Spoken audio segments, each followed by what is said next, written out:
ये रूम जिस रूम का मैं जिक्र कर रहा था, जो प्रेम चोपड़ा साहब का रूम था, वो फाइनली जो है वो खुलवा ली है। तो वो अंदर से थोड़ा आपको जो है ना विजिट करवाते हैं। ये भाई रूम है, सेम उसी वही सेम साइज का रूम है ये रूम है सबसे पुराना। अच्छा, ये रूम सबसे पुराना है जब से पाकिस्तान बना है। बिल्कुल 47 उससे भी पहले का। बिल्कुल। इसकी छत ये देखेंगे, इसकी छत जो है वो गिरने वाली हुई है। बिल्कुल, वो बिल्कुल ही कमज़ोर हुए हैं बिल्कुल। ये इसकी छत है ऐसे सारी। आप रोज न्यूज़ से आए? जी ये सर। फिर मैं रोज न्यूज़ से भी। क्या नाम बताया आपने? हाफिज मोहम्मद आसिफ।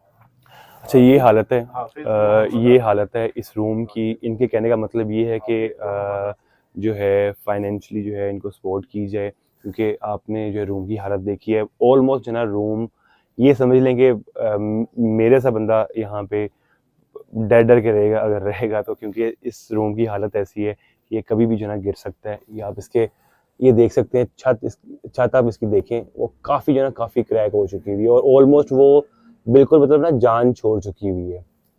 ये देखें, ये मैं आपको जूम करके दिखा देता हूँ। ये ऑलमोस्ट है ना ये छत जो है ना ये ख़राब हो चुकी हुई है और ये कभी भी जो है ना अल्लाह माफ़ करे गिर सकती है और नुकसान हो सकता है। ठीक है, तो ये भाई जी भाई, आप क्या कहना चाहते हैं आप? मैं ये कहना चाहता हूँ कि हम जो है ना यहाँ पे रह रहे हैं 1947 से। हमारे दादा इंडिया से आए थे, ठीक है? और हमारे दादा का जो काम है ना वो सबसे एंटीक और सबसे जो है ना हटके है। हट के यानी बिल्कुल। कि वो इस तरह है कि मैं इसलिए पहले ये कह रहा हूँ कि मैं बताने लगूँ कि वो क्या काम करते थे। वो ये सितार बनाते थे, सितार बनाते थे, म्यूजिकल इंस्ट्रूमेंट्स बनाते म्यूजिकल थे। इंस्ट्रूमेंट्स, वो म्यूजिकल इंस्ट्रूमेंट्स ये आपके सामने ये रखा हुआ, जबरदस्त, ये सितार है, बिल्कुल ये ओल्ड ओल्ड इंस्ट्रूमेंट्स, और ये हारमोनियम, ये हारमोनियम है। ये सामने ये सितार है, ये हारमोनियम और ये हारमोनियम। बिल्कुल समझ गया मैं, जहाँ पे बैठ के वो यहाँ नहीं, बाहर। बाहर, मतलब बिल्कुल बिल्कुल, हाँ समझ गया मैं। अब ऐसे है कि ये हमारे दादा का काम था। हमारे दादा शेर मोहम्मद साहब, उनको गवर्नमेंट ने प्राइड ऑफ परफॉर्मेंस दिया है इस काम के ऊपर। और पूरे पाकिस्तान में वो वाहिद शख्स थे जो ये बनाते थे बनाते थे पाकिस्तान में। बिल्कुल और उनको इसी काम के ऊपर हुकूमत ने प्राइड ऑफ परफॉर्मेंस दिया है। तो वो किसी वजह से दिया, बिल्कुल बिल्कुल। वो वाहिद पाकिस्तान के कारीगर थे। अब वो फौत हो गए। उनके बाद उनके बेटे कर रहे थे, यानी कि मेरे ताया मोहम्मद रमजान साहब।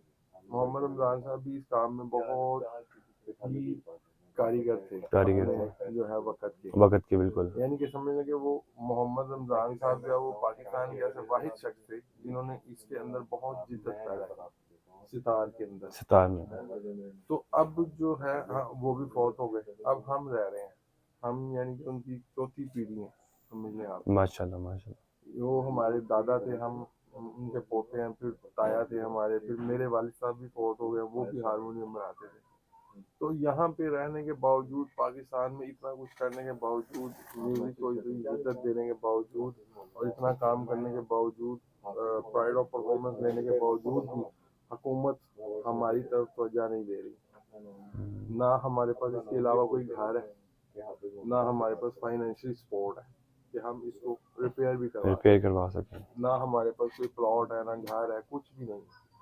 ठीक है, मैं रह रहा हूँ, मैं समझने के अपना जॉब लेस हूँ इस वक्त। आप लोग जो कितने लोग इस घर में रह रहे हैं? हम 2 भाई रह रहे हैं, वालदा रह रही है साथ।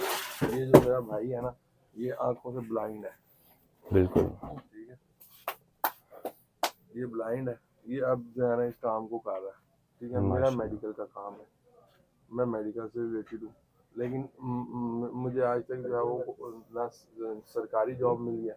मैं भी इस टाइम जॉबलेस हूँ, जॉबलेस है। ठीक है। तो इस टाइम यानी कि इतना कुछ होने के बाद, यानी कि एंटीक चीज एक हमारे जो है ना वो है, हाथ में है।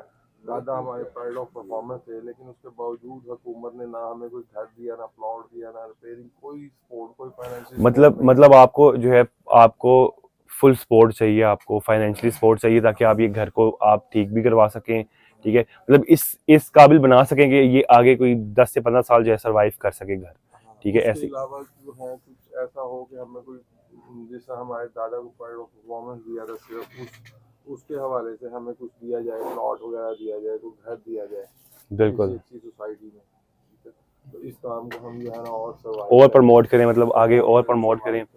बिल्कुल बिल्कुल क्योंकि बिल्कुल इंडिया में जो है वो आप देख रहे हैं कि इस काम का कितनी वैल्यू है। बिल्कुल ऐसे ही है, बाहर में वो बिल्कुल है, वो बच्चा बच्चा जो है वो सिंगर है, बिल्कुल ऐसे ही डांसर है, है, बिल्कुल ऐसे ही है, और बिल्कुल ऐसे ही है। इस काम को जो है वो कितनी सपोर्ट है।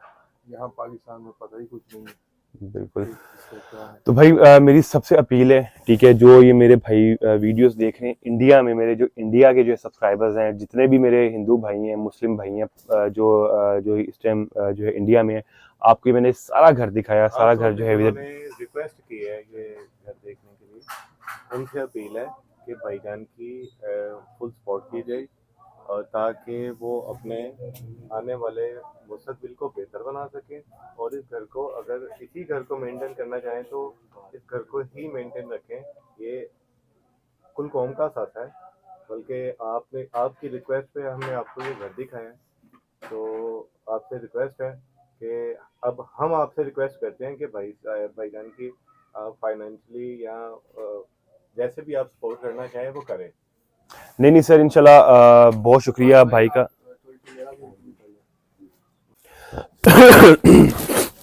तो भाई मोहम्मद आसिफ भाई हैं जो इस घर में रह रहे हैं, तो इनकी भी थोड़ी जो है ना गुफ्तगू सुनते हैं, ये भी कुछ जो है ना कहना चाहते हैं। तो मोहम्मद आसिम नाम है। अस्सलाम वालेकुम आसिम भाई, क्या हाल है, कैसे हैं, ठीक ठाक हैं, तबीयत ठीक है सर? जी सर, हुक्म करें सर।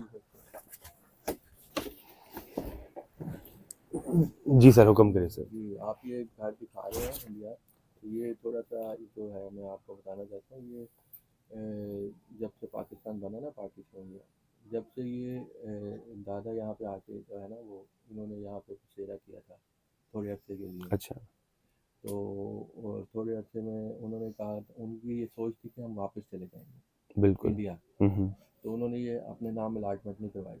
हम्म ये पूरी बिल्डिंग उनके पास ही थी, ये जहाँ पे आप बैठे हैं। बिल्कुल अब तो खैर हमारे पास ये छोटा सा हिस्सा है, बिल्कुल क्योंकि अलग अलग पार्टीशन हो गई। बिल्कुल।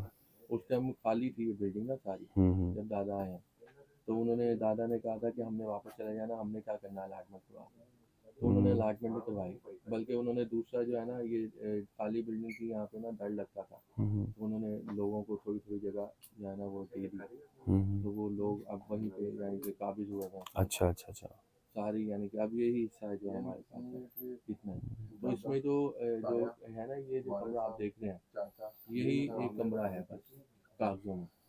बाकी सारा जो है ना वो जो ये है हॉल है, बिल्कुल सारा हॉल है, बिल्कुल। नीचे जो है ना वो जंज घर है। इसको पहले जंज घर कहते थे। बिल्कुल बिल्कुल बिल्कुल अब आप ये कह रहे हैं कि ये प्रेम चोपड़ा साहब का घर है, तो हमें जो इन्फॉर्मेशन है ना वो ये है कि ये पहले जंज घर था। जंज घर था। ठीक है, नीचे जो है बारात रुकती थी, वो जो हॉल है, बिल्कुल वहाँ बिल्कुल पे खाना खाते थे। बिल्कुल और ऊपर यहाँ पे दुल्हन वगैरह का कमरा था। बिल्कुल। एक कमरा ये है, एक कमरा सामने है। सामने, अच्छा बिल्कुल बाकी बिल्कुल। ये सेम है, सारा सेम है, बिल्कुल बाकी सारा सेम है।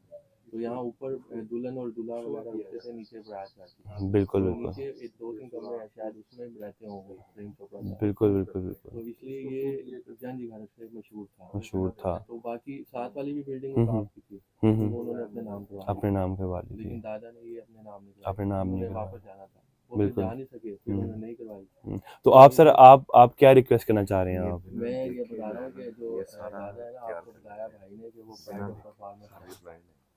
जी अच्छा जी जी, बोले। क्या कह रहे हैं?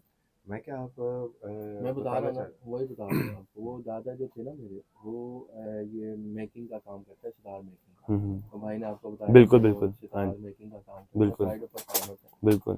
अब वो ये काम करते थे यहाँ पे। उसके बाद वो फौत हो गए, फिर वो मेरे वालिद साहब थे। तो वो उसके बाद जो है ना वो मैं ये काम करता हूँ अभी भी। अच्छा।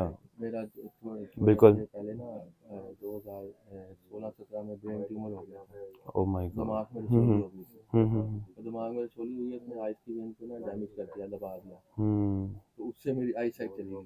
तो मैंने वो ऑपरेट करवाया, दिमाग का बिल्कुल। रसोली निकलवा दी है, लेकिन अभी रिकवर नहीं हुई है मेरी। रिकवर नहीं हुई। वो उसने रसूली ने आइस की वेन डैमेज कर दी थी, तो इस वजह से वो मुझे नज़र का मसला है, नज़र का लेकिन मसला मैं इस कंडीशन में भी ये जो है ना अपना काम थोड़ा बहुत करता हूँ, कर सितार लेते प्ले हैं, करता बिल्कुल। हूँ, मैं सितार बजाता हूँ, माशाल्लाह, सितार ज़बरदस्त। को मैं बजाता हूँ, सितार की जो है वो ट्यूशन में करता हूँ सितार। तो इसलिए ये है कि अब ये खस्ता हालत हुई है इसकी, ठीक है, तो अगर वो कोई सपोर्ट कर सकते हैं तो वो कर सकते हैं, कर दें, तो अगर कोई वो इसके एवज में कोई जगह देते हैं तो वो भी बड़ी अच्छी बात है। अगर वो नहीं नहीं सर, हमारी जो है मेरी ये वीडियो बनाने का जो मकसद ही ये है कि आपकी फुल सपोर्ट की जाए, बेशक वो पाकिस्तान से हो, बेशक वो इंडिया से हो, ठीक है। जो भी भाई जो है ये वीडियो देखे, ठीक है, वो प्लीज़ जो है वो फुल सपोर्ट करे, और गवर्नमेंट भी जो है ना, गवर्नमेंट भी अगर ये वीडियो उन तक पहुंचती है तो वो प्लीज़ जो है ना भाई राब्ता करके इनकी लाजमी सपोर्ट करें। इनका नंबर मैं जो है डिस्क्रिप्शन में दे दूंगा, आप डायरेक्ट इनसे रब्ता कर सकते हैं, ठीक है। तो हाँ। अब अच्छा, एक और मैं आपको जो है बात बताता चलूँ, नाम क्या था आपका? आसिम। आसिम भाई। एक और बात मैं आपको भाई जो है बता दूं कि आसिम भाई पिछले 8 साल से जो है ब्लाइंड है, ठीक है। और ब्लाइंड बंदा जो होता है ना, वो मतलब उम्मीद हर हवाले से ना छोड़ देता है, ठीक है। इनकी ये एक चीज़ देख के मुझे बड़ी हैरानी हुई है कि ये ब्लाइंड होने के बावजूद ये इंस्ट्रूमेंट्स को प्ले भी कर लेते हैं, इंस्ट्रूमेंट्स रिपेयर हो गया, ठीक है। उसके अलावा ये जो म्यूजिकल क्लासेस भी दे रहे हैं, ठीक है, थोड़ी बहुत, ठीक है। मैं आपको दिखा देता हूँ इन्होंने जो चीज़ें इन्होंने तैयार की हैं ब्लाइंडनेस के बावजूद,